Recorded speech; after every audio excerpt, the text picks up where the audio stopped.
Good morning students, मैं सौरभ रंजन आपका SST teacher फिर एक बार क्लास 10 के रिवीजन वीडियोस में। बच्चों, ये क्लास 10 का सिविक्स का रिवीजन वीडियोस है। इससे पहले हमने जो वीडियोस बनाए थे उसमें हमने बहुत सारी बातें की हैं। आज हम एक कंप्लीट रिवीजन वीडियो में जाएंगे। मैं हर उस टॉपिक को टच करना चाहूंगा जिसको हमें और आपको जानना है। बच्चों, आपके एग्जाम सामने है। उम्मीद है कि आप अच्छा से अच्छा पेपर देंगे और क्वेश्चंस के लिए आप परेशान ना हो। जिन्होंने भी अच्छी पढ़ाई की है उनके पेपर्स अच्छे होंगे।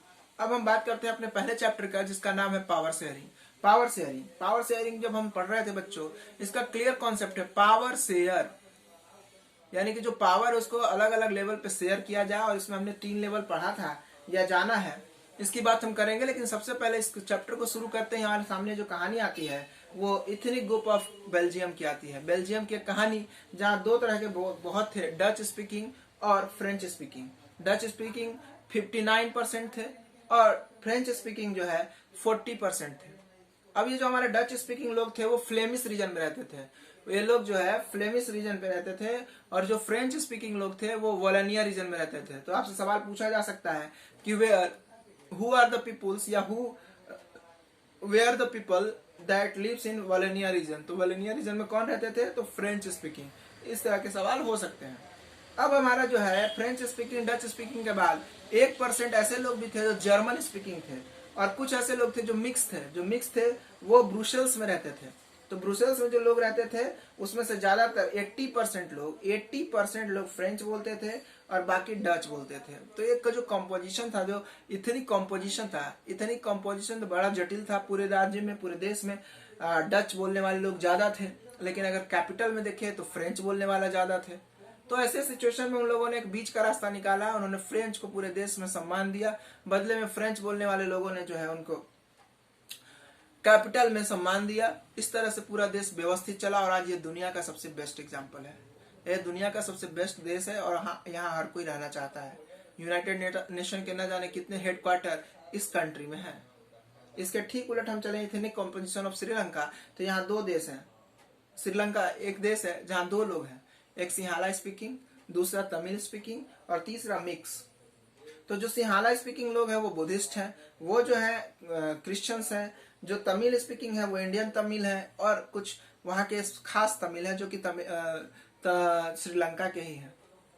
चूंकि सिंहाला स्पीकिंग लोग 74% है, तमिल स्पीकिंग से 18% है, तो 74% लोग डोमिनेट करने लगे, पावर्स को ज्यादा दिखाने लगे। उन लोगों पे हमला करना, उनकी बातों को ना मानना, उनको इग्नोर करना, इन सब चीजों को करने लगे। बाद में हमने देखा इसका बहुत गलत रिजल्ट आया। बहुत बार ऐसा हुआ कि लड़ाइयां हो गई, बहुत बड़े बड़े लड़ाइयां, छोटी लड़ाई नहीं बड़ी लड़ाई। इस लड़ाई में बहुत लोग मारे गए। अंत में जो है श्रीलंका में सिविल वार हो गया और इस सिविल वार ने जो है वहां पे बहुत बड़ी बर्बादी खड़ी कर दी। बच्चों, 2 बातें हैं। जितना बड़ा श्रीलंका उतना ही बड़ा बेल्जियम। जो सिचुएशन बेल्जियम में वही सिचुएशन श्रीलंका में।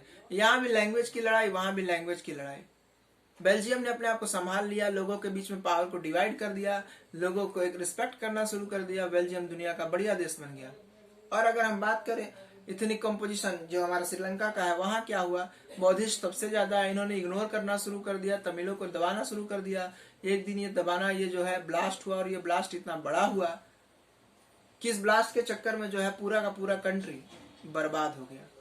तो हमें इससे सीखना है कि हमें अपने से कम लोगों को, हमसे कमजोर लोगों को दबाना नहीं है, क्योंकि जिस दिन वो ब्लास्ट करेगा उस दिन वो बर्बाद करके रख देगा। इसलिए बच्चे, किसी को दबाना नहीं है, अपने आप को जो है इतना ही सामने लाना है जिससे कि उसका भी भला हो और आपका भी भला हो, सभी लोगों का भला हो।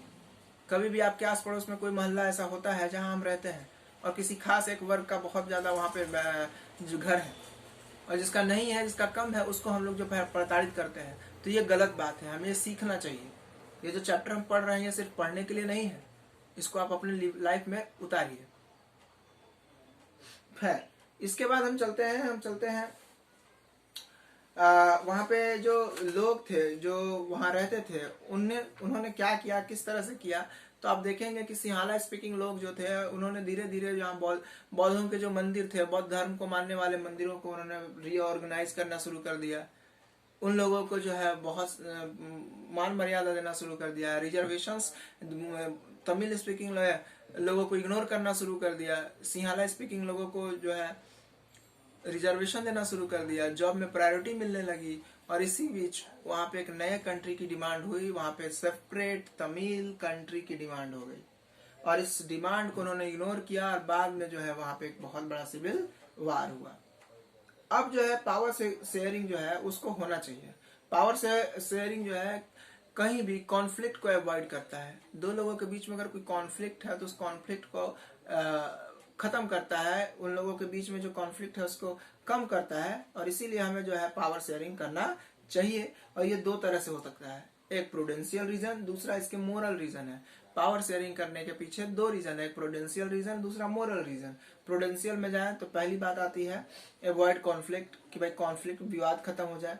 दूसरा है इंश्योर द पॉलिटिकल स्टेबिलिटी, कि सबको जो है एक इंश्योरेंस दिया जाए कि हमारे देश में एक सरकार होगी, पॉलिटिकल जो गवर्नमेंट है वो गवर्नमेंट चलेगी, उसमें कोई चेंजेस नहीं होगा, उसको कभी खत्म नहीं किया जाएगा। लॉ होगा, लॉ जो रूल्स हैं उसी को फॉलो करते हुए चलना है।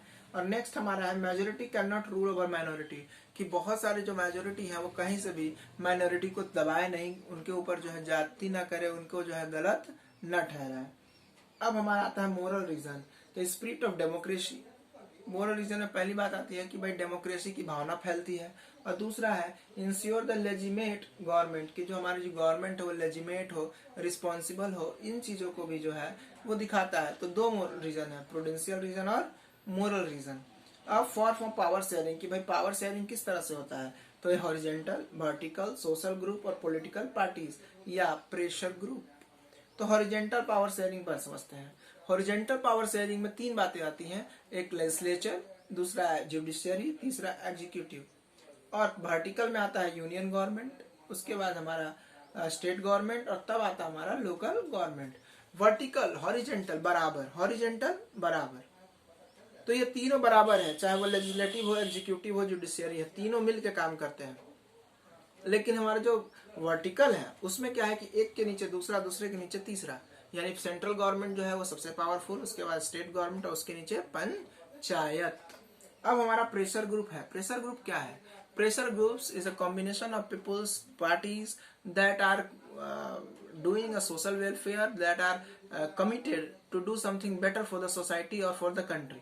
तो ऐसे लोग हैं जिनकी बातों को सभी फॉलो करते हैं, और वो जिस चीज पे अड़ जाते हैं फिर पूरा कंट्री उनके साथ हो जाता है और सरकार की बेइज्जती होनी शुरू हो जाती है। जैसे हम अगर अन्ना हजारे की बात करें तो हमारे देश में अन्ना हजारे भी एक बहुत बड़े ऐसे व्यक्ति हुए जिन्होंने जो है इस चीज को प्रमोट किया। अब हम इसको आगे लेके चलते हैं बच्चे, तो हमारा जो नया चैप्टर है हम इस पे चले, और हमारा जो नया चैप्टर है वो कहता है फेडरलिज्म। फेडरलिज्म भी एक तरह से पावर शेयरिंग के बाद का कॉन्सेप्ट है। फेडरलिज्म का मतलब ही होता है कि गवर्नमेंट जो है जब दो और दो से ज्यादा लेवल पे डिवाइड हो जाती है, उसके पावर्स जब टूट जाते हैं, this is called federal. Federal country is a country in which the government is not like a unitary government. Here the government is like here the government is on every level, that is panchayat level, that is state level, और that is central level.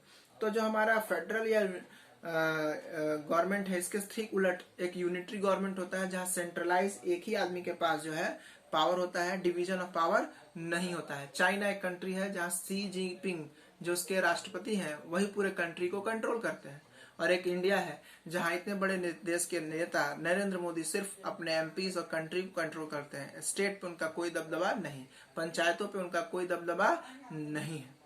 अब हम बात करते हैं feature of federalism, कि अगर federalism है तो इसके फीचर्स क्या है, कौन सी ऐसी बातें हैं जो फेडरलिज्म को तय करती है, ये बताती हैं कि हाँ ये कंट्री फेडरल है या नहीं। तो पहला हमारा जो है वो है हमारा 2 और मोर लेवल ऑफ गवर्नमेंट, कि भाई जिस कंट्री में 2 या 2 से ज्यादा लेवल ऑफ गवर्नमेंट होंगे वो फेडरल कंट्री होगी। नेक्स्ट है each tier has its own jurisdiction, कि भाई जो भी लेवल है उसका अपना एक एरिया होगा जिस एरिया में वो कंट्रोल करते हो, ऐसा नहीं है कि उनके एरिया में कोई और कंट्रोल करता हो। Next existence and authority of each tyre is constitutionally granted, कि भाई हमारा जो कॉन्स्टिट्यूशन है, जो संविधान है, उससे जो है हमारी अथॉरिटी हमको मिली हुई है कि हम किस एरिया में काम कर सकते हैं। Next changes by the consent of both level of government. इसके बाद है इंडिपेंडेंट जुडिशियरी, फाइनल ऑटोनॉमी और डुअल ऑब्जेक्टिव, कि भाई ऑटोनॉमी जो है, आजादी जो है पूरी होनी चाहिए, और हमारा इंडिपेंडेंस जुडिशियरी, कि अगर हमारा जुडिशियरी सिस्टम जो है सबका इंडिपेंडेंट हो, किसी से किसी का कोई लेना देना नहीं हो, यानी कि एक दूसरे पे किसी तरह की डिपेंडेंसी नहीं होनी चाहिए।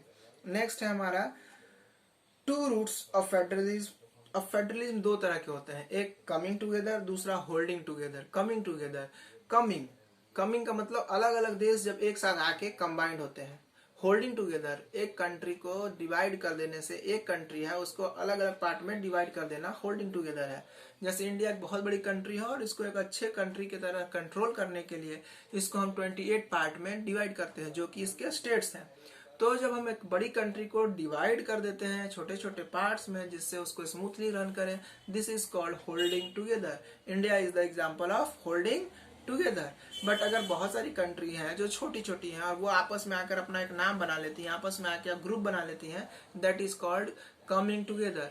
जैसे USA, United State of America, यहाँ अमेरिका अलग देश है, ब्राजील अलग देश है, इंडोनेशिया अलग देश है, सॉरी अर्जेंटीना अलग देश है, और बहुत सारे ऐसे, पेरू अलग देश है, बट वो मैक्सिको अलग है, लेकिन ये सभी के सभी आपस में मिल जाते हैं और मिलकर अपना एक कॉमन नेम देते हैं यूएसए।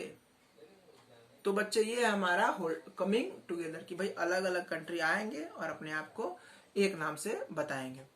इससे क्या है कि उनके बीच एकता रहती है, उनके बीच साइन होता है, एग्रीमेंट होता है, कोई छोटा कंट्री समझकर उनके ऊपर कोई किसी तरह से अटैक नहीं कर सकता है क्योंकि उनके साथ में बड़ी कंट्री का सपोर्ट होता है। तो ये सारी बातें होती हैं। अब हमारा जो है फीचर ऑफ फेडरलिज्म है कि भाई फेडरलिज्म अगर है तो उसमें क्या फीचर्स हैं, क्या ऐसी बातें हैं जो किसी कंट्री को फेडरल दिखाती हैं।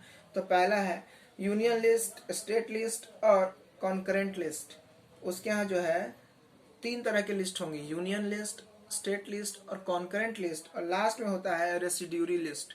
तो यूनियन लिस्ट क्या है? यूनियन लिस्ट एक लिस्ट है जिसमें वो वर्क दिखाए जाते हैं, वो वर्क बताए जाते हैं that are done by the prime minister और बाय द एमपीज, कि भाई जो सेंट्रल गवर्नमेंट है वो क्या काम करेगी वो उस लिस्ट में आता है।